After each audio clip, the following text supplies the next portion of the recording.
کوئی بھی شخص جو بات کرتا ہے نا، وہ کوئی بھی ہو، جب وہ دینی اجتماع میں کوئی بات کرتا ہے تو وہ ہمارے نفع کی بات ہی کرتا ہے۔ جب کوئی نعت خواں اسٹیج پر آ کے نبی کریم علیہ السلام کی تعریف کرتا ہے تو وہ ہمارے ذوق کے جلا کا سماع ہوتا ہے۔ ہم ویسے بھی نظریات کے قائل ہیں، شخصیات کے نہیں۔ کوشش کریں کوئی شخص بھی ہو، تھوڑی توجہ رہے، انہماک رہے، ذوق رہے۔ موبائل اللہ تعالیٰ نے ہمیں دیے ہیں استعمال کرنے کے لیے، پر ہم نے موبائل کے ہاتھوں نہیں استعمال ہونا کہ ہمیں موبائل استعمال کرنا شروع کر دے اور وہ جدھر موبائل چلائے ہم بھی ادھر چلنا شروع ہو جائیں۔ اس کو بھی ایک لمٹ میں رکھنا ہے، اس کے ساتھ الجھ نہیں جانا۔ اللہ توفیق عطا فرمائے۔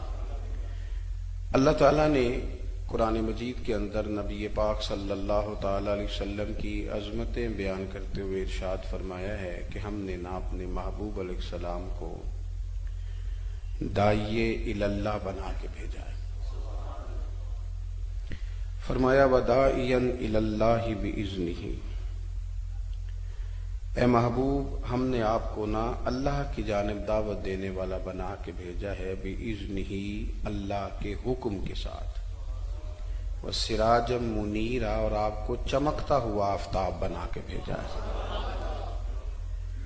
نبی پاک صلی اللہ تعالی علیہ وسلم نے نا لوگوں کو اللہ کی جانب دعوت دی۔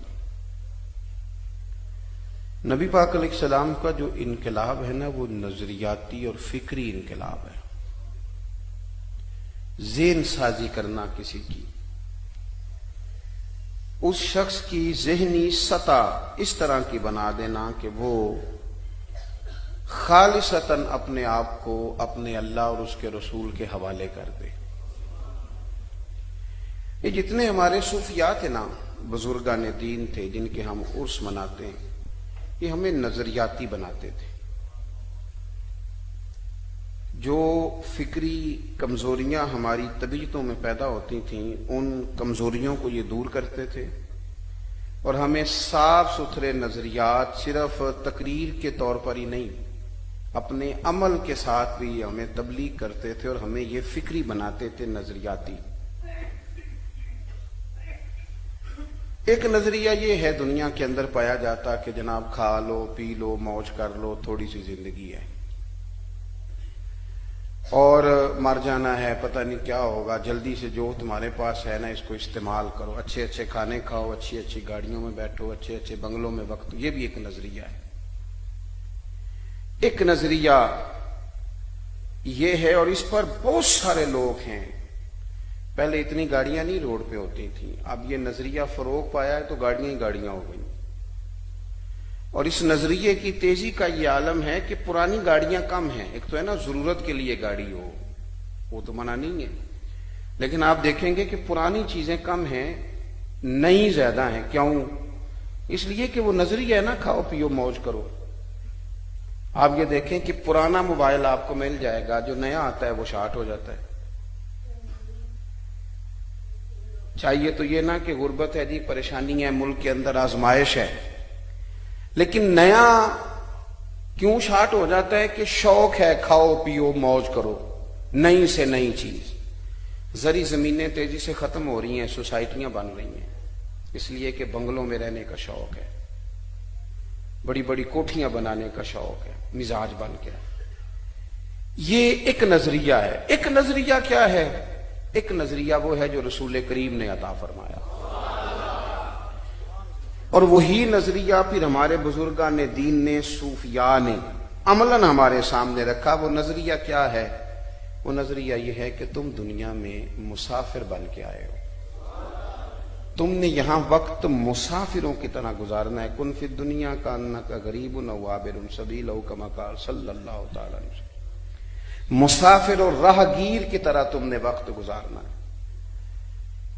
تم نے بڑی بڑی بلڈنگیں، بڑی بڑی عمارتیں جائز پیسوں کی ہوں تو جائز ہیں، حرام نہیں، لیکن حضور کی پسند کیا ہے؟ پسند کیا ہے؟ ایک ہوتا ہے کسی چیز کا جائز ہونا اور ایک ہوتا ہے اللہ رسول کی پسند ہونا۔ اس طرح طلاق دینا جائز تو ہے پر اللہ رسول کو پسند نہیں۔ ہر جائز کام بھی پسندیدہ نہیں ہوتا۔ بڑی بڑی بلڈنگیں جائز ہیں، آپ کے پاس جائز پیسے ہیں، بنائیں، لیکن پسند کیا ہے کہ ایک صحابی نے بہت اونچا مکان بنا لیا، نبی کریم علیہ السلام گزرے، فرمایا کس کا گھر ہے؟ فلاں بن فلاں کا۔ حضور ناراض ہو گئے، چہرے پر ناراضگی آئی۔ لوگوں نے اس کو کہا آج حضور آئے تھے، تیرا مکان پسند نہیں آیا۔ وہ چاہتے تو جا کے پوچھتے، اگر مگر کرتے، کوئی بات کرتے، حضور کیا دین میں اس کی پابندی ہے، کیا اس کی حرمت ہے، کیا نہیں بنانا چاہیے؟ انہیں پتہ چلا نا حضور کو پسند نہیں تے وہ جنت میرے کس کاری جتھے یار نظر نہ آوے۔ اور مولانا حسن رضا فرمانے لگے رنگے چمن پسند نہ پھولوں کی بو پسند، ہم کو ہے وہ پسند جسے آئے تو پسند۔ کہاں حضور کو پسند نہیں آیا، کئی پکڑی، کدال پکڑا، چھت پہ چڑھے، سارا ہی مکان گرا دیا، سارا ہی گرا دیا، سارا ہی۔ اور آ کے عرض کی یا رسول اللہ جو آپ کو پسند نہیں تھا نا، میں نے زمین سے ختم ہی کر دیا۔ ہمیں حضور نے فرمایا کہ تم نے نا اللہ سے جوڑ کے رہنا ہے، تم نے نظریاتی بننا ہے۔ دولتوں کا چکر، یہ مال، یہ دنیا، یہ بھاگنا، یہ دوڑنا، سارے رشتے لالچ کے، سارے تعلقات ہی مفادات کے، سارا آنا جانا ہی دنیا داری کے لیے۔ بعض اوقات اللہ ماشاءاللہ خالص دیندار لوگوں کا کام بھی دنیا داری کا، ان کا اٹھنا بیٹھنا بھی دنیا داری کا۔ وہ خاص للہیت جو حضور نے پیدا کی، خاص اپنے آپ کو اللہ سے جوڑنا، اپنے آپ کو اللہ کے حوالے کرنا۔ ہمارا نا غیبی طاقتوں پر خاص یقین ہے کہ اللہ رسول کی جو غیبی طاقتیں ہیں وہ ہماری مددگار ہوتی ہیں۔ اب ہم تیزی سے کس طرف بڑھ رہے ہیں؟ اب ہمارا بھی دولت پر، تعلقات پر، ہم سے کو پوچھتا ہے فلانا مسئلہ کیسے حل کرنا ہے، تو ہم کہتے ہیں بڑے تعلقات ہیں، میں نے ایک فون کرنا ہے، کام ہو جانا۔ فلانے کو کہنا ہے بھائی، وہ تو اقبال کہتے ہیں کہ کافر ہے کہ شمشیر پہ کرتا ہے بھروسہ، مومن تو بے تیغ بھی لڑتا ہے سپاہی، وہ تو بغیر تلواروں کو بھی میدان میں اترتا ہے کیونکہ مومن ہے۔ آپ دیکھیے نا، یہ نظریہ ہے بدر کے اندر، 1000 کا لشکر لے کے کافر آ گئے، ایک ایک بندے کے پاس 3 قسم کا اسلحہ ہے، تلوار بھی ہے، نیزہ بھی ہے، تیر بھی ہے، سارا کچھ ہے۔ اور ان کا اٹھنا بیٹھنا اور کھانا پینا اس قسم کا ہے کہ وہ ایک اونٹ ذبح کرتے، اس کا گوشت بناتے، معاذ اللہ شراب کباب ہوتی، اسے بھونتے اور کھاتے۔ یہ ان کا نظریہ ہے۔ ادھر کیا ہے؟ 6 زرہیں، 8 تلواریں، ایک سواری، 3 سوار۔ رات کس طرح گزری کہ حضور نے ساری رات مصلی پہ گزار دی، ساری رات رو کے اللہ کو منایا۔ صبح میدان میں لوگ نکلے، ایک طرف تلواریں لڑ رہی تھی، نیزے لڑ رہے تھے، تیر لڑ رہے تھے، اور دوسری طرف نظریہ لڑ رہا تھا۔ یہ مسلمان ہیں جن کو رب کریم نے فرمایا وَلَقَدْ نَصَرَكُمُ اللَّهُ بِبَدْرٍ وَأَنْتُمْ أَذِلَّةٌ، تم تو کمزور تھے بدر میں، وہ تو رب نے تمہاری مدد کی۔ اب نظریہ جیت گیا اور تلواریں ہار گئیں، نظریہ جیت گیا اور نیزے ہار گئے، نظریہ جیت گیا اور جو تیر تھے وہ ہار گئے، دنیاوی طور پر جو چیزیں تھی وہ ہار گئیں۔ ہمیں نا ہمارے صوفیاء نے نظریاتی بنایا، نظریاتی۔ میں کیا کروں؟ اب صوفیاء کے آستانوں پر لوگوں نے ٹائم رکھا ہوا ہے کہ سویرے 9 بجے سے لے کر 10 بجے تک تعویذ تمہیں ملیں گے، اور سب سے پہلے آنے والے کو اللہ ماشاءاللہ وہ سجادہ نشین بتائے گا کہ تینوں کسے کچھ کیتا ہے۔ وہ آپ نے تو پکا کرنا تھا، آپ نے تو اللہ کی ذات پر بھروسہ پکا کرنا تھا، اور آپ ان کو کچا کر رہے ہیں۔ آپ دیکھیں نا، صوفی کی صرف یہ ڈیوٹی نہیں کہ وہ کو بندہ بے اولاد آیا ہے تو اس کو وہ دعا کرے اور وہ صاحب بے اولاد ہو جائے۔ یہ دیکھیں میں کیا کہہ رہا ہوں، ادھر دیکھو میری طرف۔ صوفی کی صرف یہ ڈیوٹی نہیں، یہ کام بھی وہ کرے گا کہ کوئی بندہ پریشان آیا تو دعا کرے تاکہ اس کے دل کو اللہ سکون دے دے، لیکن صوفی کی اصل ڈیوٹی کیا ہے؟ آپ صوفیاء کی کتابیں پڑھیں۔ اہل طریقت کی اصل ذمہ داری یہ نہیں ہے کہ بے اولاد آیا تو دعا کر کے صاحب بے اولاد کر دیں، اور کوئی بندہ کاروبار نہیں ہے تو انہوں نے تعویذ دیا تو 4 کارخانے بن گئے، بلکہ صوفی کی تو اصل ڈیوٹی یہ تھی کہ کوئی بے اولاد آیا نا اور بے چین آیا ہے تو اسے کہہ دیں کہ میاں اگر رب راضی ہے نا کہ تیرے گھر میں اولاد نہ ہو تو تو بھی رب کی رضا پہ راضی ہو جا۔ وہ اسے اطمینان قلبی دیں، اسے اللہ کی رضا پر جینے کا سلیقہ دیں۔ ایک بندہ آیا، اس نے آ کے کہا میں غریب ہوں، مجبور ہوں، تنگ دست ہوں، شے کوئی نہیں گھر میں، کل سے کھانا نہیں کھایا۔ تو صوفی اسے یہ نہیں کہتا کہ یہ تویز لے جا اور دیکھ کیسے تیرا کاروبار چلتا ہے، بلکہ درویش تو اسے کہتا تجھے مبارک ہو، اگر تو ایک دن روٹی کھا کے ایک دن فاقہ کرتا ہے پھر تو مدینے والے محبوب کے طریقے پہ آ گیا ہے، پھر تو وہ اقبال کہتے ہیں وہی ہے تیرے زمانے کا امام برحق جو تجھے حاضر و موجود سے بیزار کرے اور موت کی شکل میں دکھلا کے تجھے جلوہ یار، وہ زندگی تیرے لیے اور بھی دشوار کرے، تیرا تو مرنے کو جی چاہے کہ انعام آگے ملے۔ صوفیاء تو بندے کو نظریاتی بناتے ہیں، وہ تو ذہن دیتے ہیں کہ سارا کچھ اللہ کے حوالے کرنا ہے، بجائے اس کے کہ کمزوریاں آ جائیں، بجائے اس کے کہ اور زیادہ انسان مشقت کا شکار ہو جائے۔ صوفیاء تو شہاب الدین غوری تو سوئے ہوئے تھے آرام سے، شہاب الدین غوری کو جانتے ہو؟ چلو نہ ہی کر دو تاکہ میں تعارف کرا دوں، جانتے ہیں؟ دربار شریف دیکھا ان کا؟ انہوں نے کوئی سجادہ نشین ہی نہیں، کورس ہوتا تو تسی بھی تک لیندے۔ یہ سوابا جاؤ نا، سوابا تو 3 کلومیٹر اندر جانا، وہاں حضرت شہاب الدین غوری کی قبر ہے، یاد رہ جائے گی بات۔ سوابا کا پتہ ہے؟ ایسے ایسے تو کرو، یا ایسے ایسے کرو، یہ پنڈی سے تھوڑا پیچھے نا سوابا آتا ہے۔ میرا شوق ہے کہ آپ لوگ وہاں جائیں، آپ کو پتہ چلے کہ دربار صرف دربار صوفیاء ہی نہیں بناتے، یہ اس کا دربار بنوایا کس نے؟ ڈاکٹر عبد القدیر خان نے، اور انہوں نے میزائل کا نام بھی غوری انہی کے نام پہ رکھا ہے۔ بنایا ایٹمی سائنسدان نے، بنایا ایک مجاہد کا دربار، لیکن دربار پہ لوہے مزار پہ پہلا جملہ یہ لکھا ہے کہ یہ اس شخص کا دربار ہے جو خواجہ معین الدین چشتی اجمیری کا منظور نظر ہے۔ خواجہ صاحب نے آ کے کہا خواب میں شہاب الدین غوری سے کہ آ کے ہندوستان پہ حملہ کر، اللہ تیری مدد کرے گا۔ وہ لوگ اسباق پڑھا رہے ہیں جہاد کے، لوگوں کو کہہ رہے ہیں اللہ مددگار ہے، نکلو۔ تو میرے عزیزوں صوفیاء سبق دیتے ہیں، صوفیاء۔ لیکن ایک شعر بڑا، میں تو رو پڑا جب میں پہلی دفعہ گیا، پھر تو کئی دفعہ گیا۔ شہاب الدین غوری کی قبر پہ جو ایک شعر لکھا ہے نا، وہ بڑا تلخ ہے، اور وہ ہمارا المیہ ہے، کیونکہ ہم زندوں کی قدر کرنے والا مزاج نہیں رکھتے، زندوں میں ہمیں کمزوریاں نظر آنے لگ جاتی ہیں، خامیاں، اور ہمارے دور میں تو خوبی صرف اس بندے میں ہے جو ہماری بات مانے، جو نہ مانے۔ میں اپنے بارے میں دوستوں سے کئی دفعہ کہتا ہوں، میں کہتا ہوں جس کو ٹائم دے دوں اس کے لیے درویش ہوں، اور جس کو نہ دوں اس کے لیے متکبر ہوں۔ اللہ معاف کرے، اتنی سی بات ہے، جتنی بات آپ مانتے جائیں اتنے آپ ٹھیک ہیں، جہاں آپ اڑ جائیں وہاں آپ یا کوئی سی مجبوری کا اظہار کریں تو پھر آپ ٹھیک، یہ ہمارا مزاج ہے، اس طرح کا رویہ ہو جاتا ہے۔ شہاب الدین غوری کی قبر پہ کیا لکھا ہے؟ اللہ اکبر، ان کے لوح مزار پہ لکھا ہے اپنے بھی جس کو بھول گئے تھوڑی دیر میں، اوئے ہوئے، اپنے بھی جس کو بھول گئے تھوڑی دیر میں، وہ مرد درویش دفن ہے اس مٹی کے ڈھیر میں۔ بھلا دیا لوگوں نے، اپنے بھی جس کو بھول گئے۔ جہاں اب کوئی بلبل نہیں آتی گانا گائے، کوئی وہاں اب پروانہ نہیں آتا جو جہاں کے جلے، کوئی نہیں آتا، اپنے بھی جس کو بھول گئے تھوڑی دیر۔ میرے عزیزوں صوفیاء سبق دیتے اللہ سے جڑنے کا۔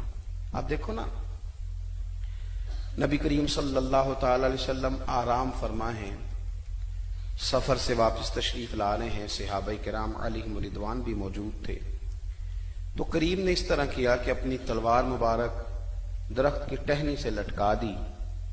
صحابہ تھوڑا ادبن سائیڈوں پہ ہو کے آرام فرما ہو گئے، حضور بھی لیٹ گئے۔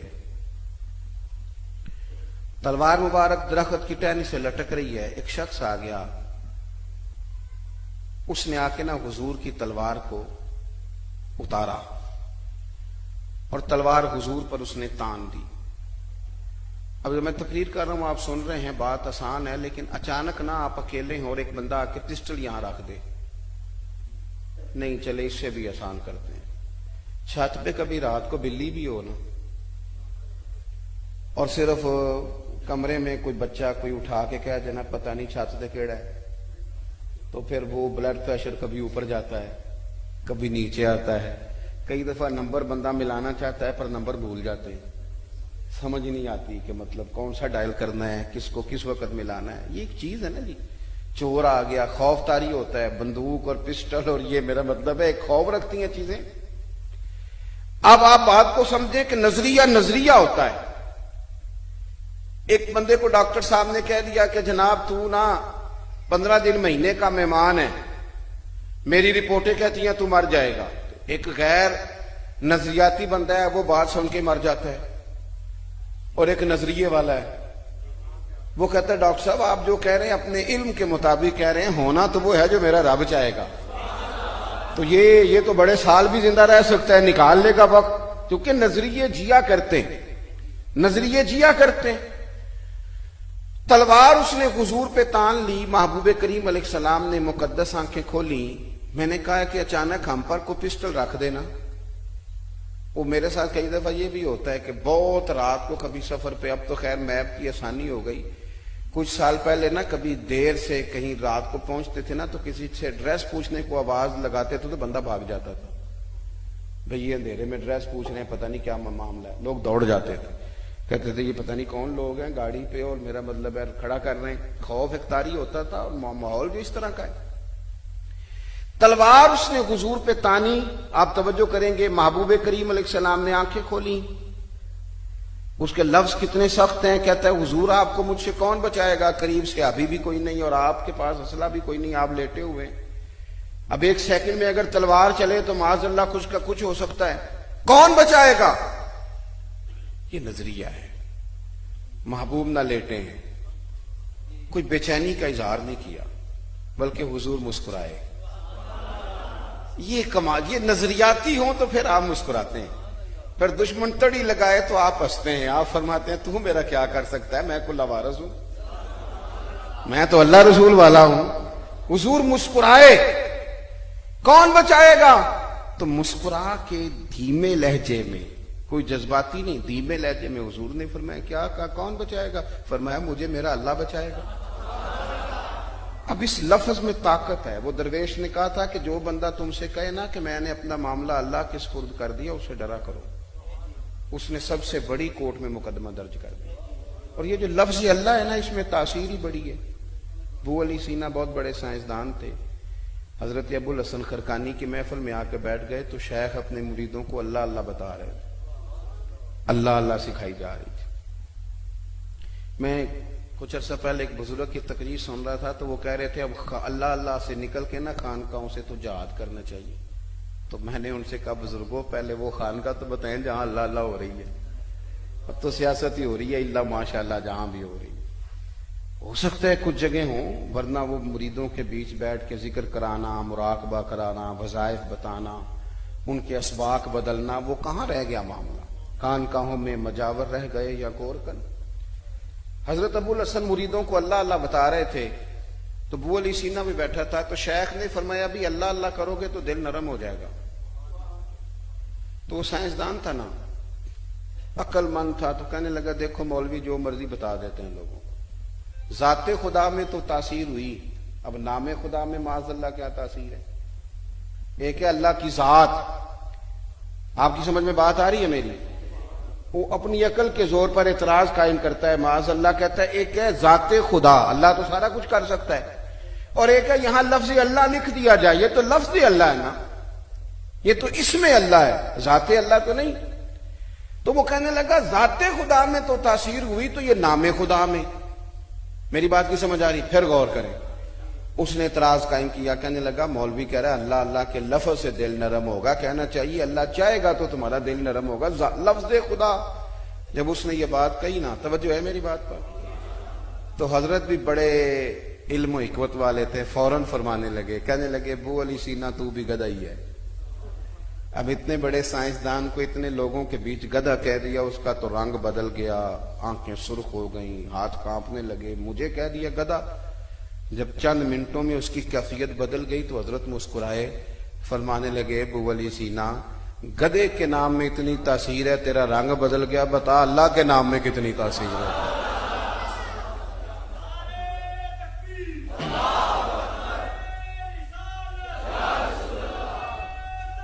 آپ سنیں گے عزیز بھائی،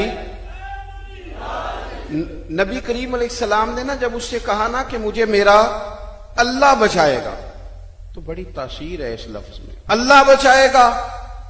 بس سرکار کے زبان نور سے جملے نکلے تو اس بندے کا وجود کانپا، تلوار ہاتھوں سے گری، حضور نے اٹھا لی، فرمایا لے بھائی مجھے تو اللہ نے بچا لیا ہے، اب تو بتا نا تجھے کون بچائے گا۔ تو دیکھیں اس نے کیا کہا، کہنے لگا اے محبوب کریم علیہ السلام، میں نے سنا ہے آپ بڑے ہی معاف کرنے والے ہیں، آپ بڑا ہی درگزر فرماتے ہیں۔ حضور نے یہ نہیں فرمایا کہ تو پہلے بڑی ڈینگے مارتا تھا، بڑی باتیں کرتا تھا، اب کہتا ہے معاف کر دوں۔ کیا کہا تو نے؟ یا رسول اللہ آپ بڑے معاف کرنے والے ہیں۔ تو محبوب نے فرمایا ٹھیک ہو گیا، جا پھر میں نے معاف کیا۔ تو نظریاتی بنے، چیزوں کو نا اللہ رسول کے سپرد کریں۔ یہ جو ہم دیکھیں، ایک تو دنیا میں اسباب اختیار ضرور کریں پر بھروسہ اسباب پہ نہیں، بھروسہ مسبب الاسباب پہ۔ دوسری بات یہ کہ ہمارے صوفیاء نا جنگلوں میں بھی وقت گزار لیتے تھے۔ پرانے جتنے آستانے آپ کو ملیں گے نا، جتنے، ان کے ابھی تک روڈ پکے نہیں ہوئے، صدیاں گزر گئیں۔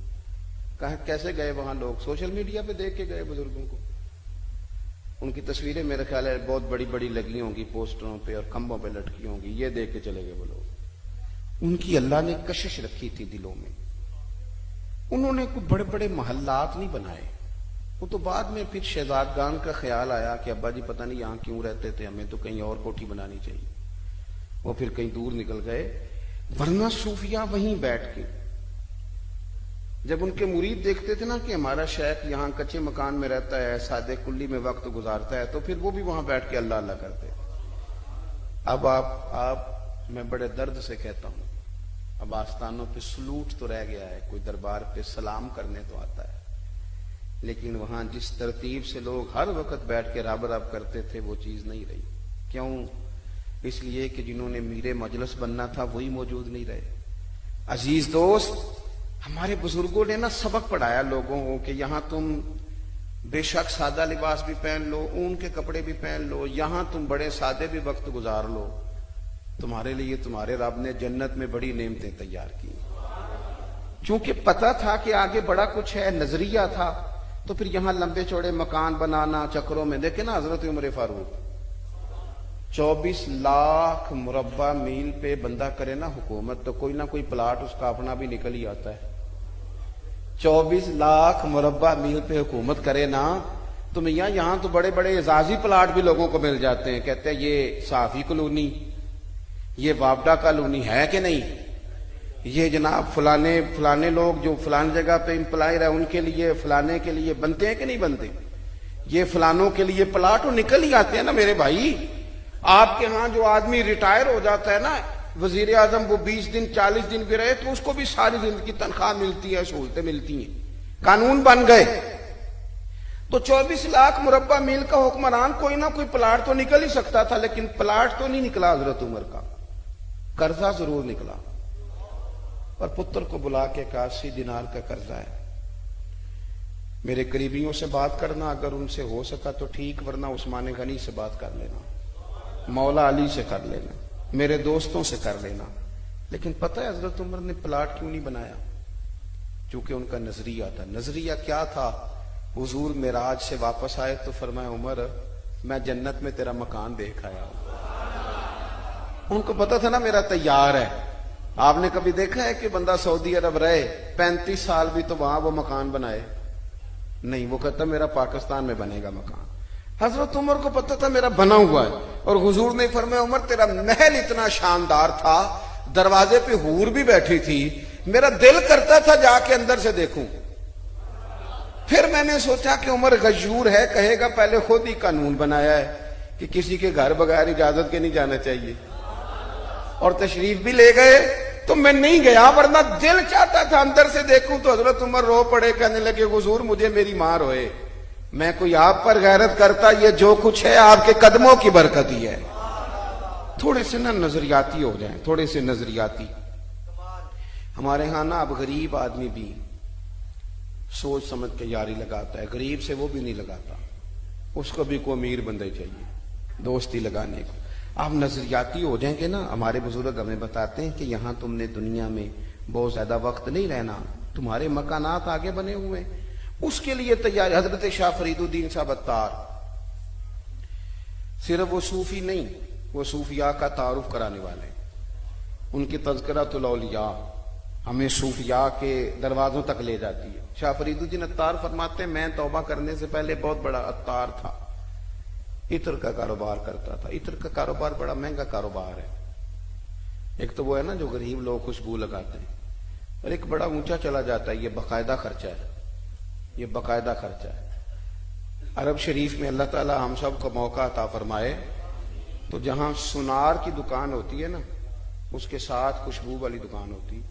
یعنی جتنا کرایہ وہ دیتا ہے اتنا یہ دیتا ہے. اتنا مہنگا کام ہے. فرماتے ہیں بڑی مہنگی مہنگی بوتلیں خوشبو کی میں نے سجائی ہوئی, اور بڑا بہترین میں بھی آفس بنا کے ٹیبل بنا کے سجا کے بیٹھا کرتا تھا. اور میری بھی ایک دنیا تھی, مال آ رہا ہے جا رہا ہے, اور جناب پیسے آ رہے ہیں جا رہے ہیں, ایک پوری کائنات تھی, دنیا تھی, چل رہا تھا نظام. اچانک اللہ کو منظور ہوا کہ میرا رجوع رب کی طرف ہو. وہ جب یہ بہت سارے لوگ کہتے ہیں میں نے محنت کی تو میں نے فلاں کیا, نہیں نہیں, محنت بڑی تھوڑی سی ہوتی ہے, رب خود ہی سارے اسباب پیدا کرتا ہے. میری طرح کے بہت سارے لوگ ہیں وہ کہانیاں سنائیں کہ ہم نے محنت کی تو ان کی اپنی مرضی ہے, ورنہ یہ تو ان کا کرم ہے کہ روک ان کا ادھر ہے. کرم سے زیادہ کچھ نہیں. محنتوں سے کام چلتا تو بڑے بڑے محنت کرنے والے لوگ, یہ تو خدا کا فضل ہے, وہ انتخاب کر لیتا ہے. اور کسی وقت یہ انتخاب بطور آزمائش بھی ہوتا ہے کہ اس بندے کو کچھ عزت دے دی, اب یہ کہاں کھڑا ہوتا ہے, کیا بولتا ہے, کیا سوچتا ہے. دوستو, حضرت شاہ فرید الدین فرماتے ہیں اللہ کا ارادہ کرم ہوا کہ میرا رجوع رب کی طرف ہو تو ایک بزرگ آ گئے سودا خریدنے. سودا لینے کے لیے بازار گئے ہم, اور ہاتھ اس کے بکے جس کے خریدار گئے ہم. وہ سودا لینے کے لیے آ گئے, انہوں نے نا 2 4 5 بوتلیں دیکھی خوشبو کی. تو میں ایک اچھا سیل مین تھا, بزنس مین تھا. میں نے کہا بابا جی کو خاص چیز چاہیے. میں نے کہا بابا کو خاص چیز چاہیے؟ تو بابا جی کہنے لگے نہیں. تو کہا بیٹے بابا جی کیا دیکھ رہے ہیں, میرے پاس اور بھی سامان ہے دکھاتا ہوں, آپ بتائیں.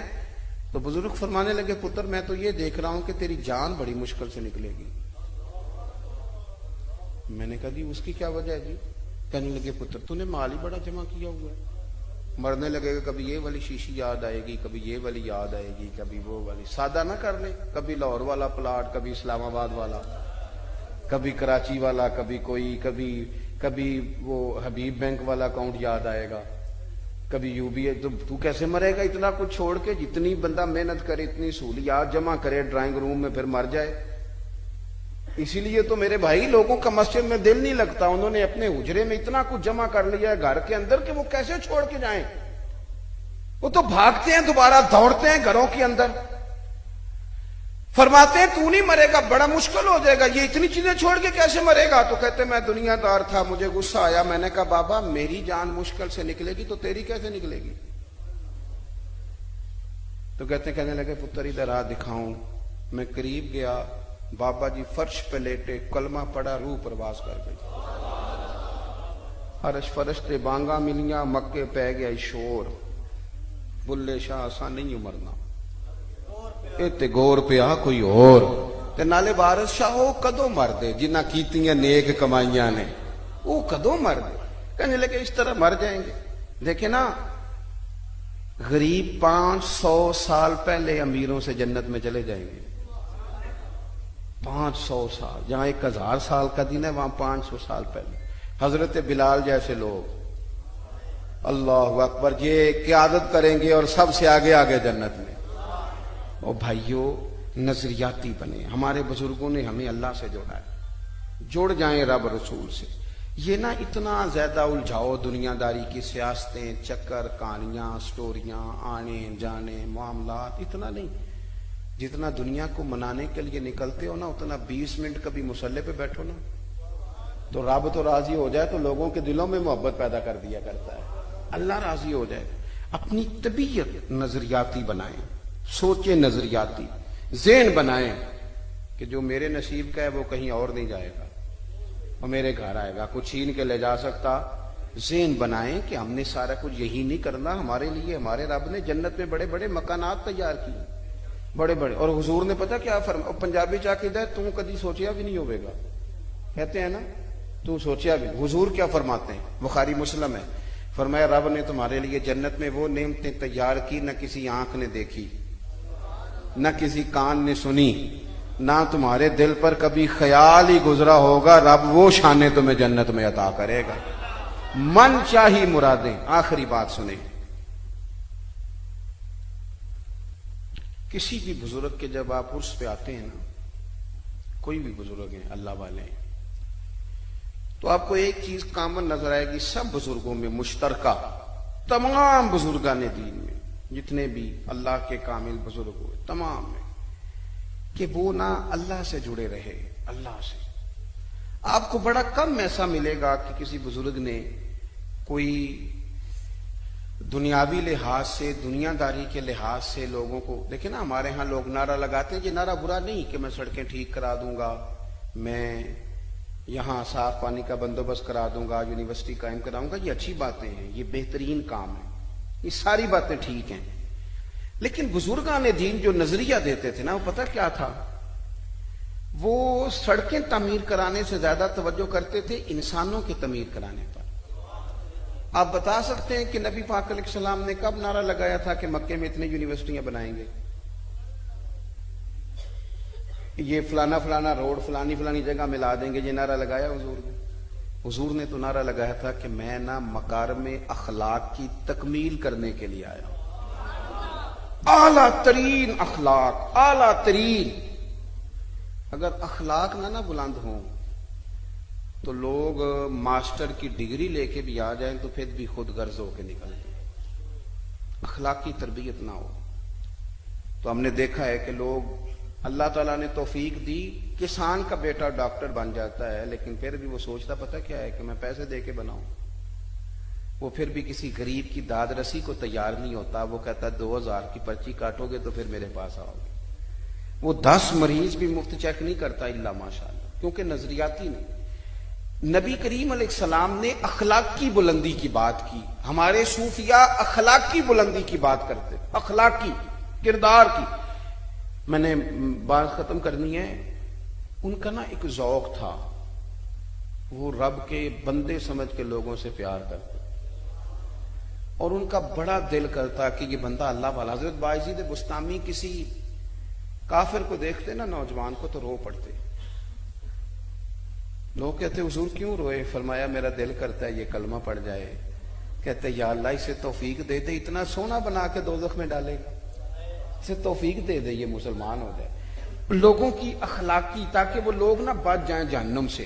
نبی پاک صلی اللہ علیہ وسلم نے فرمایا میری اور تمہاری مثال اس طرح ہے جس طرح ایک شخص نے آگ جلائی تھی تو پتنگے اس میں گرتے تھے, تو وہ ان کو روکتا تھا کہ نہ جاؤ گر جاؤ گے. فرمایا میں بھی تمہیں روکتا ہوں کہ یہ کام نہ کرو, جہنم میں چلے جاؤ گے. اخلاقی بلندی ہمارے صوفیاء کا مین کام تھا.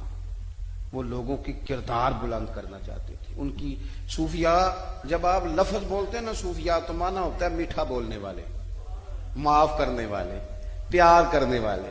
درویش بیٹھے تھے تو خانقاہ میں ایک صاحب آ گئے, انہوں نے آ کے روٹی مانگی. تو جو لنگر پہ موجود لوگ تھے, ہم اپنی زبان میں لانگری کہتے ہیں, انہوں نے کہا حضرت جی یہ نماز پڑھنے آتا نہیں, اسی علاقے کا ہے, روٹی کھانے آ جاتا ہے, نماز پڑھنے آتا کوئی نہیں.